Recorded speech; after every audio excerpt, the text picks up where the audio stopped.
represents an important part of economies with a value of about 1.3 trillion US dollars and employing millions of people. However, as the fashion sector continues to boom, it comes with negative environmental impacts that the industry is responsible for. So get this, the fashion industry is the second biggest consumer of water and is responsible for about 2 to 8% of global carbon emissions. In Kenya, sustainable fashion is slowly becoming a growing trend, but are consumers ready for this change? On this week's episode of Green Warriors, we talk to Zia Bett, who is the CEO and founder of Zia Africa. Take a look.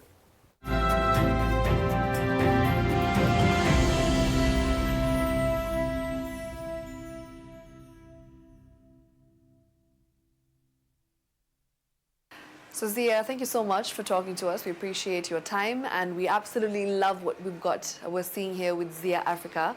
So how exactly did Zia Africa begin and how did you decide to move on to sustainability? So what was your inspiration behind becoming 100% sustainable? Well, having been in business for about 10 years, I had this reflection or aha moment where I just thought, okay, we've been in business for 10 years, what more can I do and how can I make my impact on the environment less? And I happened to come to the workshop and just realize how much waste we were having. So instantly I started doing some research on sustainable fashion and saw some ways that we can easily transition into a sustainable fashion brand. Okay. Yeah. And so would you say that there was actually a personal story or connection behind why you ended up going 100% sustainable? So my first order of business when I decided to make this transition was to source a local manufacturer that farms the cotton locally, grows it here, and also carries out ethical production. So I began introducing cotton fabrics, and then we also transitioned into a pre-order model, which is why we have struggled to get clothes to hang up, because all the clothes that you see here are orders.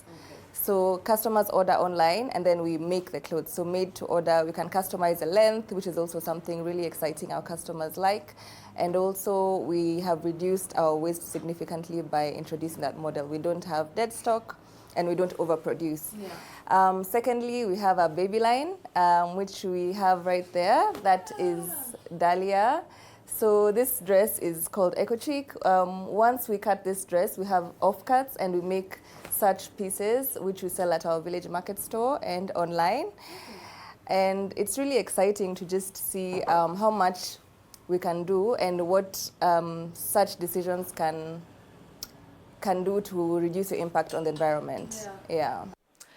So Zia, can you take us through your production process from the moment that you source the materials to the moment a dress or an outfit is produced? What exactly is that process? Maybe you can tell us in details how it goes. Yeah. So first it starts from designing. So when we're designing, we ensure that we design timeless pieces.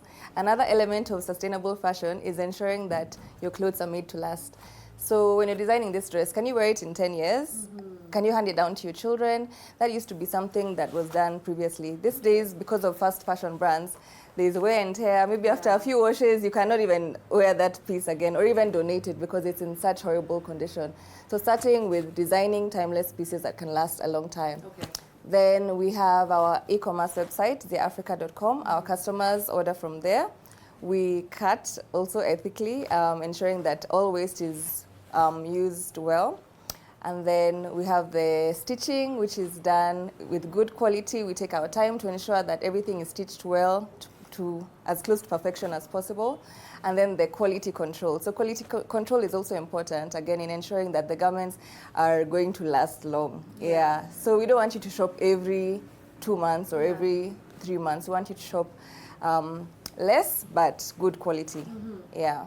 And where would you say Zia Africa is placed in the Kenyan market? You know, because we do know that it's very hard to stay sustainable and make a profit. Would you say that you have started making a profit and, you know, you're breaking even now? Well, I'd like to say we're profitable. It's been a long journey, slow but sure. As mentioned, I've been in business for 10 years and we've been sustainable for 2 years, so now 12 years. We only started breaking even during the pandemic. Yeah, so it's actually interesting because whereas people thought the pandemic was, terrible for businesses, and it was for maybe those in the service industry. But for us who are predominantly online, that's when we started thriving. People are open to home deliveries and ordering online as well. Yeah. As Kenyans, we know how trendy thrifting is. These days, everyone wants to go and get something from a thrift store. Mitumba, clothes as well are on the rise. What would you say are your thoughts about textiles from the UK and the US that are secondhand? Okay, I have two interesting opinions. Okay. Because aside from sourcing cotton, we also buy from markets. Oh, yeah, nice. So markets like Gikomba, other markets, we use fabrics and see how we can upcycle them. Mm-hmm. So whereas they do send a lot of rejects, which is unfortunate because you buy a thrift item, maybe it's very cheap, it's 100 bob or 20 bob, and you're like, okay, maybe I can go home and wear this. Yeah. You reach home, it's torn on one side, you're not going to fix it. Most times it ends up in the landfill. So I don't support them sending unusable clothes. Okay. Because it ends up being waste. It ends up being waste, right. And right now, I think annually, we waste at least 91 million tons of clothes, which is equivalent to 61 million cars, the weight of 61 million cars. So that is madness if you try and picture that. And for us at Zia Africa, it's just trying to ensure that we as Zia Africa are reducing our impact on the environment and also educating our consumers as to why they need to be sustainable. And hopefully our competitors follow suit. Yeah. So yeah, there's those two opinions I have. Yeah, exactly. Okay. Okay.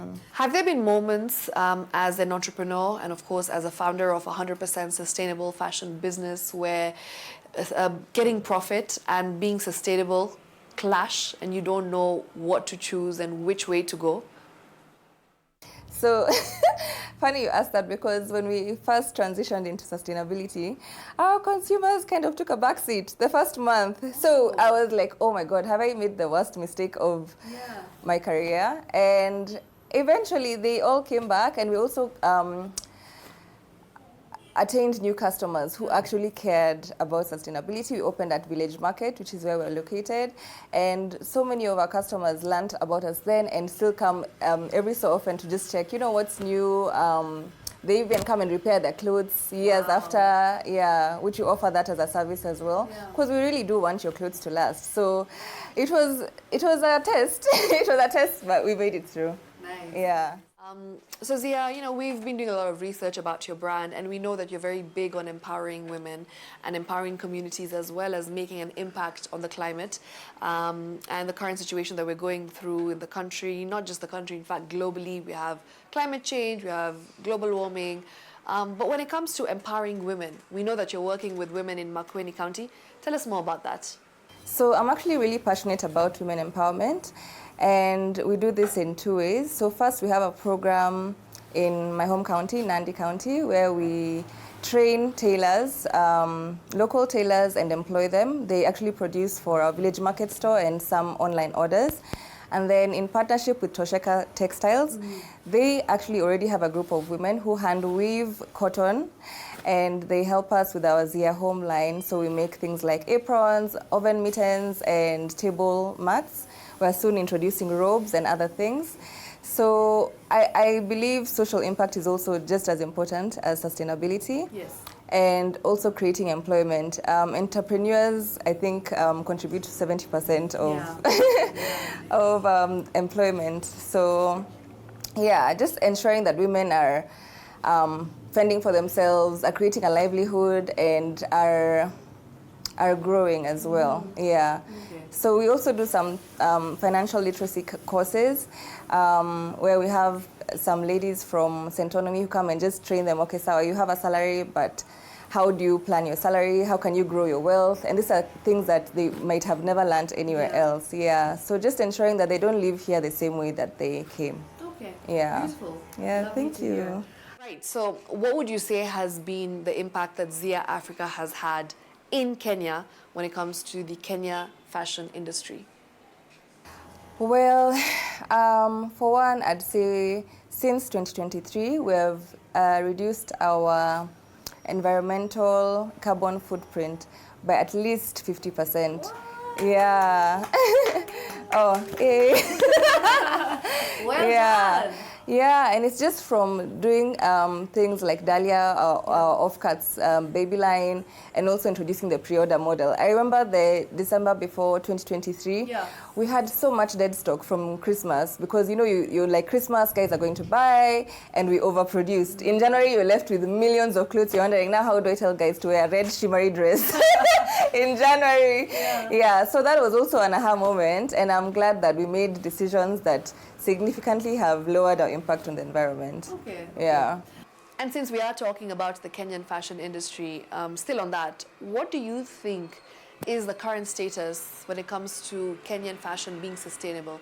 Do you think that there's some growth? Do you think that people are now more aware?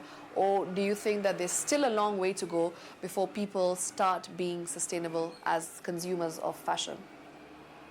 I think there's some growth. I really do think there's some growth. Even just comparing to when we transitioned in 2023, I've seen more sustainable brands coming up.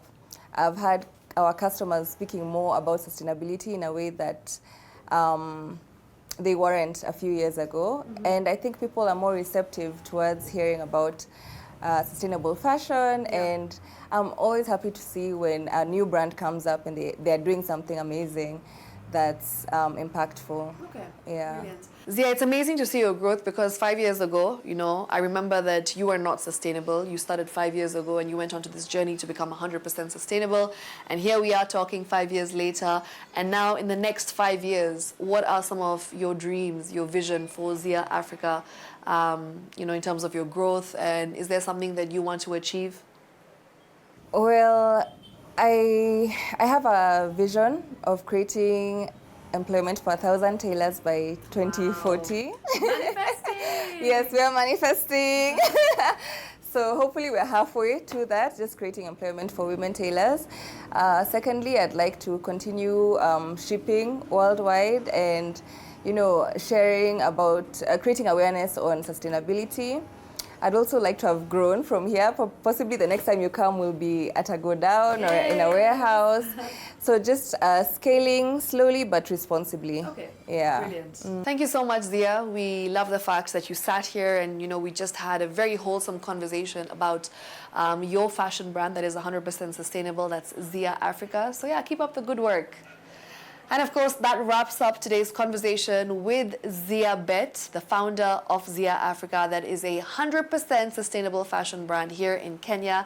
So yes, if you would like to see such people who are really making a difference into the world, and of course here in the country who are 100% sustainable, they're passionate about the environment and going green, do let us know. We'd love to hear from you. You can find us on all social media platforms at TV47 Kenya. You can also look for me at Shiksha Aurora.